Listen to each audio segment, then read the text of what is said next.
Welcome, my darling pretties, to our Beyond the Dawn of Business podcast for pretty empowered female entrepreneurs. It's time to step into your power, pretties. Lift each other, support the squad, and choose a life filled with the autonomy and freedom to live your dreams. I'm your host, Dawn Beth, owner and founder of Beyond the Dawn digital business brand and agency. My coffee is hot and my eyelashes are on, so we are ready to go. Hi, and welcome to today's episode. Today, I want to talk to you about your Christmas schedule. This might be something that by this point you've already got nailed down. And I appreciate that it's something that we might be thinking about in November or October rather than in December. But this episode is not for me to talk you through arranging your December schedule per se. This episode is my loving reminder to you that at this vital point, you have an opportunity to honour your schedule in a completely different way. And that is by allowing yourself the opportunity to create boundaries to do exactly what you have intended. By this point in the month, often I recognize that my entrepreneurial friends, my peers, my clients, and my team are already starting negotiations with themselves over just one more day, or just an extra couple of hours, or just to finish that project. And I think for those of us who have really gone all in on 2023, and for any year this is totally viable, we have to recognize that actually the work is never going to be fully done. And that might be a bit scary for a few of us. That might feel like a big thing. But essentially, it just means that you can actually allow yourself the opportunity to pause without the guilt that you might give yourself in terms of allowing yourself to put those boundaries in place. So, here's my big kind of loving request for you on how you take care of yourself and your schedule and your mindset around this time of year. And that is in you recognizing that it's absolutely okay to pause. Okay. The festive period, the Christmas period, the holiday period, whatever you want to call it, it is, if nothing else, an excuse for us to stop. It's an excuse for us to reconnect. It's an excuse for us, not that we should need an excuse, but our busy brains do, especially my ADHD friends out there. We need to negotiate internally as to why we deserve to stop being busy, why we deserve to have a rest, why we deserve to give ourselves the opportunity to reflect, to pause, to consume more than just work content, to consume more than just schedules and strategy and financial forecasting and data and all of the things that we take on our shoulders from our clients that we hold for them so that they can do what they need to do in their lives and businesses too. At some point, we have to put that down a little bit.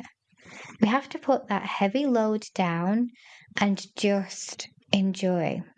Now, one of the things that I really love about the festive season in particular is not just the excuse to stop, not just the excuse to lay around in my pajamas, although I do love that, not just the excuse to watch ridiculously, hopelessly romantic Hallmark movies, which I also love and I'm weaning myself off of this year, but all of the opportunities there are for joy.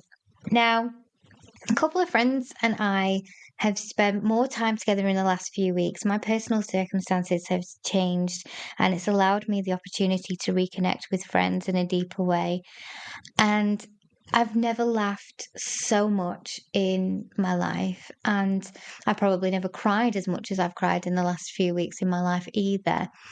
But there is an opportunity here to reconnect with people that you care about, to reconnect with people that you maybe don't see very often, to go out and enjoy people's company and eat all of the good foods and drink all of the good drinks, whatever you like to drink, and dance and laugh and be jolly. That's what the season is all about. I really do wonder how the effects of our mental load are changed when we embrace the season in the way that it is meant to be embraced. Like in its truest, best form, if we were to truly enjoy the season, connect with people, give lots of goodwill to others around us, laugh, eat, drink, and be merry. Like, I wonder how that changes just our experience of life.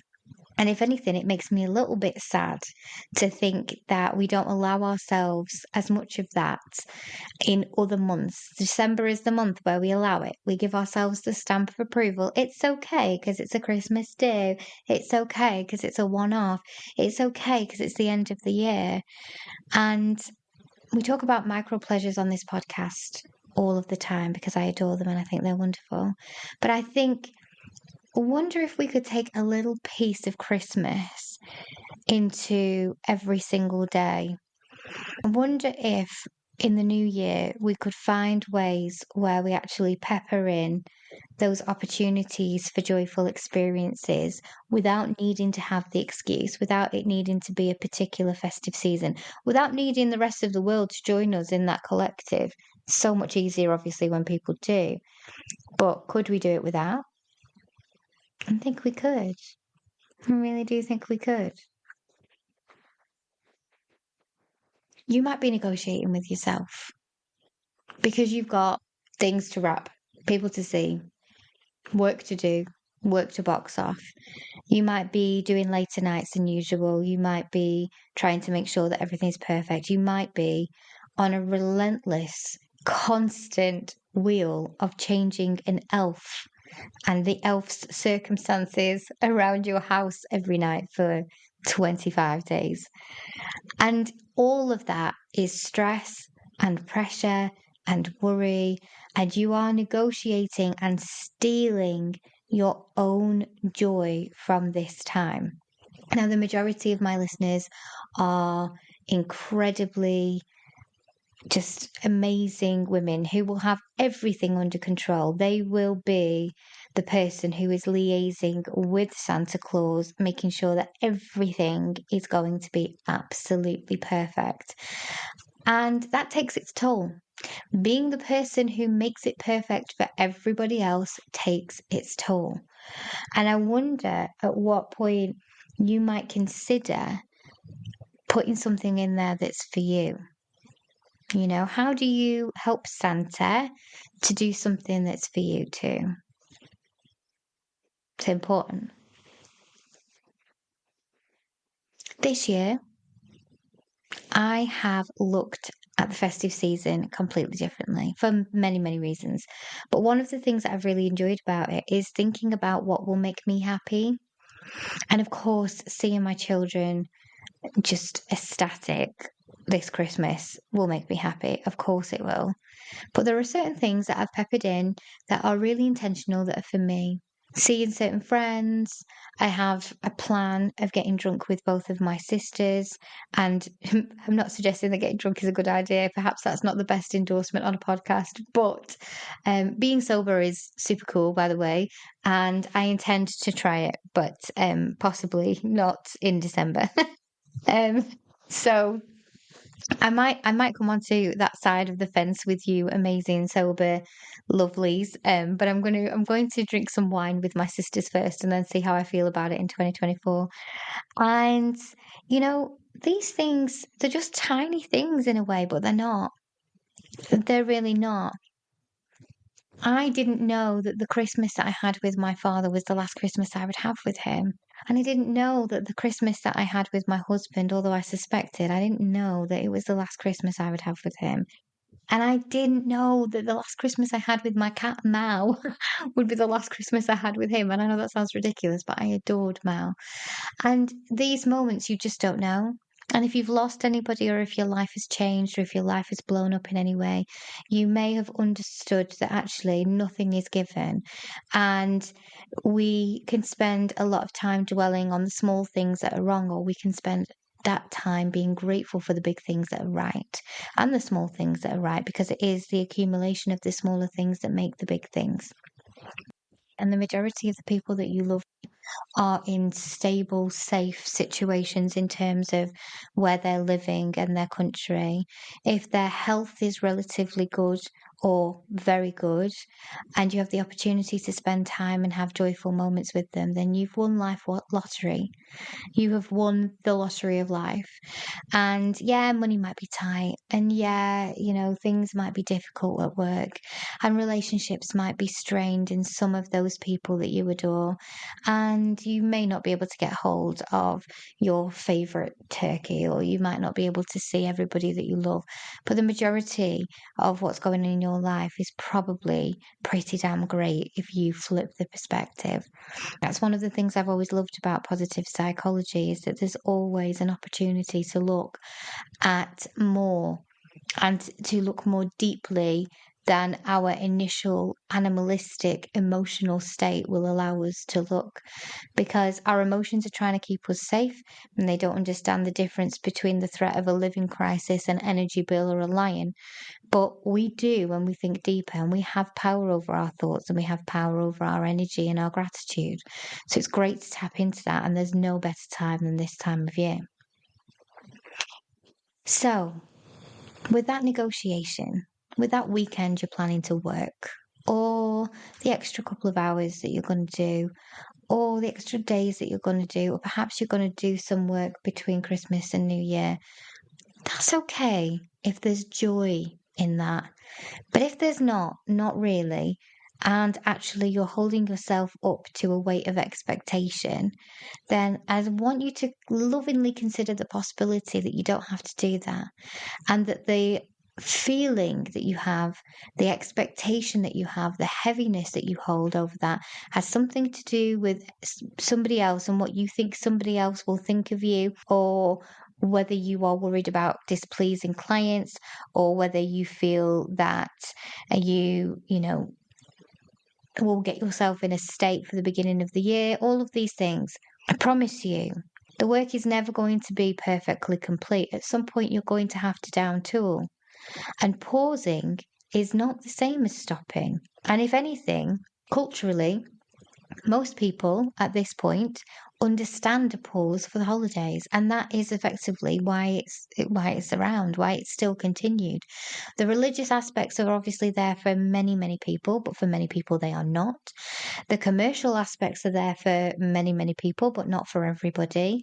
The reason why this is such a widely adopted seasonal understood time is because people like it. People like it. It breaks up the time. It gives us something to do. It makes this dark, cold, wintry part of the year bright and cheery. It gives us an opportunity and excuses to connect and to tap into joy and to have those moments that we were meant to have by being here. Maybe negotiate the other way. Could you finish a day earlier? Could you over communicate to your clients what it is that you're doing in terms of your schedule? I make no apology for closing down our studio and getting all of our freelance work, all of our other kind of remote work and everything shut down early. We close on the 20th and we don't reopen till the 3rd of January. And that's a non-negotiable, and it's the only time we do it every year, and it's just the way we run. My girls work so hard all year. They deserve this. They deserve as much time as possible to relax and recoup and regenerate and enjoy and laugh and dance and do all of the things that make life feel good. Can't be on the hamster wheel every single day for years and years and years. It just doesn't work. So give yourself permission. And if you're sat there thinking, I can't give myself permission, Donny, then I give you permission, pretty. I give you permission to down tool. Do 3 things for me. Overly communicate with kindness to your clients and anybody else that's laying time expectations on you right now. Be firm, but be loving. Let them know this is what I'm doing, this is what I'm not doing, this is non negotiable, and this is when I'll be back. Okay. Then think about what you've got planned between now and then. Might not just be work stuff, might be home stuff. It's all totally relevant. Give yourself a bit more time than you've given yourself in your schedule. I bet you, if I was to flip through your diary or your calendar, you wouldn't have things like self-care in there. You probably will be looking at all the parties or events or opportunities to see friends and looking for excuses to cancel or back out. If you're doing that as an act of self-care, then 100% go for it. But if you're doing it because you actually feel like there's guilt associated with that, absolutely not. Absolutely not. When you are in a privileged position, it's good to know that you're in a privileged position, but also you enjoy it. You take that with 2 hands and you absolutely enjoy it, because what is the point otherwise? You've been gifted with something that is amazing. Enjoy it. Do good things for other people from your place of privilege. Do kind things. Make the world a better place from your corner of the universe. But also enjoy it. Okay? Take that time. And the third thing is, please, please, please remember that you are loved and you are special. And there are people in your lives right now who want to see you, want to hear from you, want to connect with you. Okay? Open up some space energetically to let that love in. We can be so busy trying to make the perfect Christmas roast, the perfect roast potatoes, the perfect table landscape, the perfect tree, the perfect gift, the perfect words in the card, that we forget that actually what it's about is love. And showing that love and being open to other people showing you that love. Don't miss it. Don't be blindsided by the busyness of the season or the stress of the season, because you deserve to feel it. Have an amazing week, and I'll see you next time. If you're loving our Pretty podcast, come on over to Social Pretties, our online safe house and sisterhood community. It's a safe space where female entrepreneurs connect and thrive in a warm, welcoming fold of pretty amazing women. You'll find an easy redirect in the description, and I can't wait to see you in there. And depending on where you're listening right now, we would love it if you would click subscribe or follow so that you can be the first to know when our new podcasts come out.